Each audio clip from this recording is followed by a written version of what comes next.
मेरे प्यारे बच्चे और मेरे प्यारे दर्शकों और जितने साईं भक्त हैं, सबसे प्रार्थना है कि साईं संदेश चैनल में जुड़ के आप लाइक शेयर और सब्सक्राइब जरूर कर लें, ताकि आने वाली वीडियो की नोटिफिकेशन आप तक जल्द से जल्द पहुंच सके। मेरे बच्चों, प्रेम से बोलिए ओम साईं राम, ओम साईं राम, ओम साईं राम। राधे राधे। मेरे बच्चों, आज साईं संदेश में चांद एवं सूरज की कथा सुनेंगे। आज सत्संग का रसपान करेंगे। मेरे बच्चों, दिल से और मन से इस कथा का श्रवण जरूर करें। इस कथा का श्रवण जरूर करें। तो आइए सुनते हैं। बहुत दिनों पहले की बात है, तब पृथ्वी दूसरे प्रकार की थी। उसकी अनेक बातों के संदर्भ में हम लोग कुछ भी नहीं जानते। मेरे बच्चों, अभी हम देखते हैं कि सूर्य आसमान पर है और जल पृथ्वी में। पहले लेकिन ऐसा नहीं था मेरे बच्चों। पहले सूर्य एवं जल इसी पृथ्वी पर आसपास रहते थे। दोनों में खूब मित्रता थी, एकदम लंगोटिया यार जैसी। एक दिन भेंट न होने पर उनका मन छटपटाने लगता था। उनके बीच ऐसा प्रेम भाव देखकर बहुतों को भीषण ईर्ष्या होती थी, लेकिन उनको कुछ बोलने का साहस किसी में ना था। सूर्य और जल दोनों परम शक्तिशाली थे। किसी में इतनी शक्ति नहीं थी कि ऐसे सामर्थ्यवानों को कोई छोड़ दे। मेरे बच्चों, इस कथा को ध्यानपूर्वक सुनना और जितने साईं भक्त हैं, इस कथा को प्रेम सहित सुनना। दोनों आसपास ही रहते थे। सूर्य प्रायः प्रतिदिन अपने मित्र से मिलने उसके घर जाते थे। जी खोलकर दोनों गप्पे मारती। नाना प्रकार की गप उनके पास में थी। फिर अपने दुख और सुख की कथा तो थी ही। बहुत दिनों तक ऐसा ही चलता रहा मेरे बच्चों। हठात एक दिन सूर्य के मन में एक बात आई कि मैं तो रोज अपने मित्र से भेंट करने उसके घर जाता हूं, किंतु उसका मित्र तो एक दिन भी उससे मिलने उसके घर नहीं आया। आने की बात भी कभी उसने नहीं कही। यह बात मन में आते ही सूर्य तुरंत अपने मित्र के घर पहुंचा। पहुंचते ही उसने सीधे अपने मन की बात कही। अपने मन का दुख प्रकट करते हुए सूर्य ने जल से कहा, मित्र, यह तुम्हारा कैसा व्यवहार है? मैं रोज तुम्हारे घर आता हूं, लेकिन क्या तुम्हारा एक दिन भी मेरे घर आना उचित नहीं था? सूर्य की शिकायत सुनकर जल ने हंसकर कहा, लगता है इतने दिनों के बाद तुम्हारे मन में यह बात आई है, इसीलिए तुम्हारा मन दुखी है। सूर्य ने कहा, इस कारण दुखी होना क्या गलत है? तुमने क्या यह उचित किया है? जल ने हंसते हंसते कहा, इसमें इतना दुखी होने की क्या बात है? तुम मेरे घर आओ या मैं तुम्हारे घर जाऊं, एक ही बात है। भेंट होने और भेंट होना ही असल बात है। इस बात से सूर्य संतुष्ट नहीं हुआ। उसने कहा, सो तो ठीक है, लेकिन तुम एक बार भी मेरे घर नहीं जाओगे, यह क्या बात हुई मेरे दोस्त? इसी तरह सूर्य बहुत देर तक हट करता रहा, तो बाध्य होकर जल ने कहा, मित्र, मेरी बात सुनो। तुम रोज मेरे घर आते हो, क्या मेरी इच्छा तुम्हारे घर आने और जाने की नहीं होती है? मेरी भी खूब इच्छा होती है, किंतु क्या करूं, मैं खुद अपना शत्रु हो गया हूं। जल ने कहा, तुम क्रोध ना करना मित्र, मेरे अनेक चार अनुचार हैं। कहीं जाना हो तो बिना इन्हें साथ लिए जाना संभव नहीं है मेरे दोस्त, किंतु सबको लेकर यदि तुम्हारे घर जाऊंगा तब तो तुम्हें अपना घर छोड़कर भागना पड़ेगा, क्योंकि सब जल में डूब जाएंगे। तुम्हारी ऐसी क्षति हो, क्या मैं ऐसा चाहूंगा? इसीलिए मन में व्यस्तता लिए इसीलिए मन में व्यथा लिए मैं चुपचाप रहता हूँ। तुम्हारे आने से तुम्हारा संग पाकर मैं आनंदित हो जाता हूँ। जल की सारी बातें सुनकर और सूर्य भी अपनी जिद पर अड़ा रहा। दरअसल उसके मन में यह धारणा बन गई थी कि जल की इच्छा उसके घर जाने की नहीं है, इसीलिए नाना प्रकार के बहाने बना रहा है। अतः जल को हार मानकर बोलना पड़ा, ठीक है, जब तुम इतना बोल रहे हो तो मैं आऊंगा तुम्हारे घर, लेकिन पहले तुम्हें एक काम करना पड़ेगा। जल उसके घर जाएगा। यह सुनकर सूर्य बहुत खुश हुआ। इसके मन में जल के प्रति जो दुर्भावनाएं घूम रही थी, मेरे बच्चों, वो दूर हो गई। सूर्य गदगद होकर बोला, क्या करना है बोलो। जल ने कहा, मैं तुम्हारे घर आऊंगा, तुम एक काम करना, तुम अपने घर के बाहर चारों ओर बहुत ऊंचा आंगन बनवाना और उस आंगन को घेर कर बहुत ऊंचा करके एक मजबूत बांध बना देना। मेरे संगी साथी अनगणित है, बहुत बड़े आकार का आंगन ना होने पर वो अटकेंगे नहीं। तुम तो जानते ही हो कि छोटी मोटी जगहों में हम लोग रह नहीं पाते, फिर ईश्वर की कृपा से हमारी शक्ति भी कम नहीं है। सूर्य ने कहा, यह कौन सा बड़ा काम है, तुम मेरे घर आओगे, तुम्हें थोड़ी सी भी असुविधा ना हो, यह देखना तो मेरा कर्तव्य है।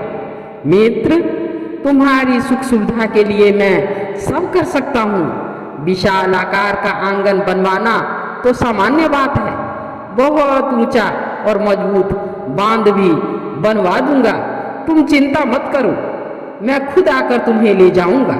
यह कहकर सूर्य अत्यंत आनंदित होकर अपने घर पहुंचा और यह सुसंवाद अपनी पत्नी को दिया।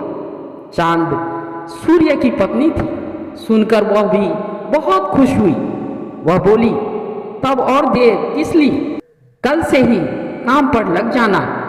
आपके मित्र जल अपने संगी साथियों के साथ हमारे घर आएंगे।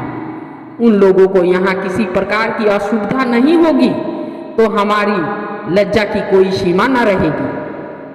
इसके बाद सूर्य और चांद मिलकर कुछ दिनों तक आंगन एवं बांध तैयार करवाने के लिए कार्य में जुट गए। अन्य कार्यों की ओर ताकने का समय भी न रहा। उनके पास खाने पीने तक की सुध नहीं रही। मित्र उसके घर आएंगे, इसी खुशी में वो उत्तम थे और खुश थे।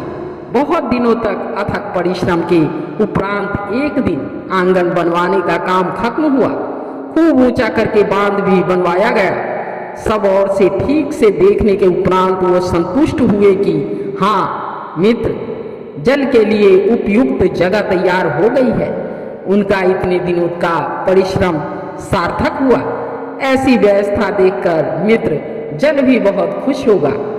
दूसरे दिन उत्साहपूर्वक सूर्य जल के घर पहुंचा। जल ने बहुत दिनों से सूर्य को नहीं देखा था, इसीलिए उसने कहा, मित्र उस दिन के बाद आज तुम्हारे दर्शन हो रहे हैं। मैं इस सोच में था कि पत्नी के साथ कहीं घूमने तो नहीं चले गए। सूर्य बोला, जाऊंगा और कहाँ, घर में ही हूँ। और घर में ही था, पर इधर आने की फुर्सत नहीं मिल रही थी। जल ने आश्चर्य से पूछा, क्या कह रहे हो, इतना क्या काम आ गया? सूर्य ने कहा, तुम्हें आने का निमंत्रण दिया था, उसके लिए तो व्यवस्था करनी थी ना। मैं अपनी पत्नी के साथ इतने दिनों तक आंगन एवं बांध तैयार कर रहा था। तुमने जैसा कहा था उसी तरह का आंगन एवं बांध बनवाया है। अब किसी भी दिन तुम आ सकते हो। मित्र की बात सुनकर जल अत्यंत खुश हुआ। वह सूर्य के घर जाने के लिए राजी हो गया।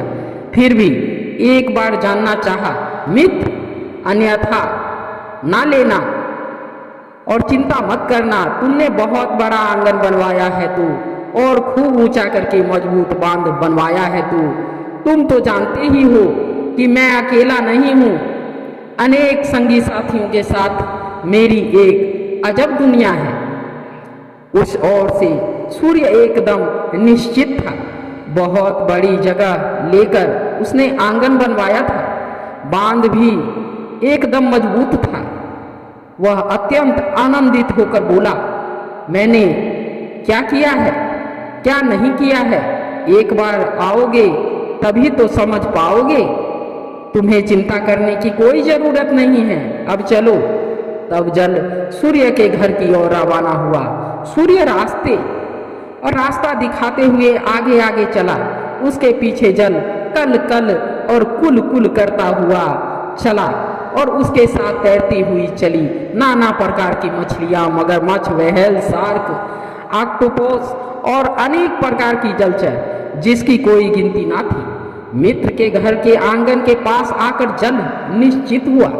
आंगन बहुत बड़ा था, बांध भी बहुत मजबूत बना था। कुल कुल कल कल ध्वनि के साथ जल उछाल मारकर आंगन में प्रवेश कर गया। जल में छोटे, मझोले, बड़े आकार के अनेक जलचर कुलबुला रहे थे। देखते ही देखते जल ठुठुरने तक पहुंच गया और घुटने तक भी पहुंच गया। जल में थोड़ी लहरें भी उठने लगी। जल ने कहा, मित्र, तुम्हारा बांध मजबूत है तो मैं अंदर आऊं या यहाँ से लौट जाऊं? सूर्य ने जोर देकर कहा, चिंता की बात नहीं है, तुम संकोच क्यों कर रहे हो? बांध एकदम मजबूत बना है। आंगन में लहरों के साथ और जल घुसा, साथ में जलचर भी। जल अंदर प्रवेश करता रहा। देखते ही देखते उसका स्तर एक आदमी की ऊंचाई के बराबर हो गया। लहरें भी ऊंची ऊंची उठने लगी।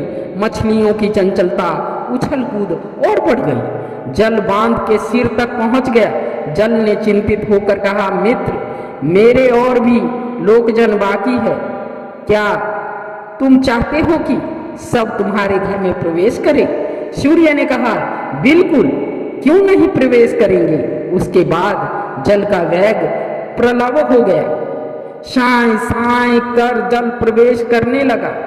उसके साथ अनेक जाने अनजाने जलचर भी प्रवेश करने लगे।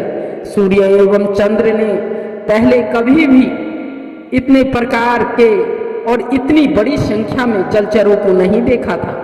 जल में प्रचंड शब्दों के साथ उताल और उतार लहरें उठने लगी। जल की व्यवस्था को देखकर सूर्य एवं चंद्र को डर लगने लगा। उनके मुख की हंसी गायब हो गई। दोनों बांध के ऊपर बैठ गए। नीचे खड़े रहने का उन्हें साहस नहीं था। जल का स्तर और बढ़ रहा था, कहीं बांध टूट ना जाए। परिस्थिति को जल ने भी समझा। उसने सोचा कि अब और आना ठीक नहीं होगा, कहीं मित्र विपत्ति में नहीं पड़ जाए। जल ने कहा, मित्र, तुम्हारे घर आने की बात थी, मैं आया। अब तो तुम्हारा शोभ मिट गया होगा। अब जाता हूँ। मेरे और भी लोगों का आना बाकी है, पर रहने दो। मुझे लगता है कि मेरा अब लौट जाना ही उचित होगा। सूर्य बोला, मित्र, यह क्या कह रहे हो? तुम्हारे लोग बाहर क्यों रहेंगे? ऐसा कभी होता है क्या? तुम्हारा अभी जाना नहीं चलेगा। परिस्थिति अच्छी नहीं है। यह समझकर भी जल कुछ बोला नहीं कि मित्र के मन में कष्ट होगा। जल सामने से प्रवेश करता जा रहा था। उसके साथ अनेक जलचर भी प्रवेश कर रहे थे। देखते ही देखते जल बांध के सिर पर पहुंच गया। उसके बाद बांध के ऊपर से चारों ओर बहने लगा। चारों ओर सिर्फ जल ही जल। जल का आना जारी रहा। इसके साथ जलचरों के झुंड भी जल बढ़ाता गया। अब चारों ओर सिर्फ जल ही जल। जल छोड़ अन्य कुछ नजर नहीं आ रहा था। चांद सूर्य अत्यंत मुश्किल में पड़ गए। कहीं खड़े होने की जगह नहीं। यह क्या हो गया? दोनों का मुंह एकदम छोटा हो गया। अंत में निरुपाय होकर चांद एवं सूर्य आसमान में चले गए एवं दोनों वहीं रह गए। इधर जल चारों ओर फैल गया, जमीन नाम की कोई चीज नहीं बची।